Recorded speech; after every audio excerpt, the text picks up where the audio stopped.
ভাবো আমি শুধু মাটির মূর্তি? না, আমি তোমার বিশ্বাসে বেঁচে থাকি। হ্যাঁ, তোমার ঘরের সেই ছোট্ট নীল ছেলে।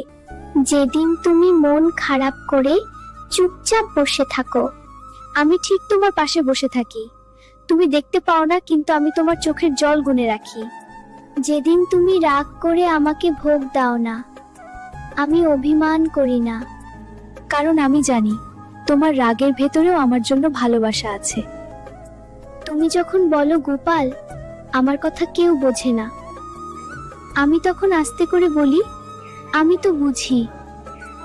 তুমি যখন একা মনে করো নিজেকে, তোমার ঘরের বাতাসে, তোমার নিঃশ্বাসে, তোমার স্বপ্নে আমি আছি।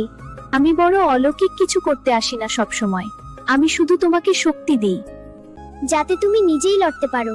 দুঃখকে ভয় পেও না, আমি যখন তোমার পাশে আছি, আমাকে মিষ্টি না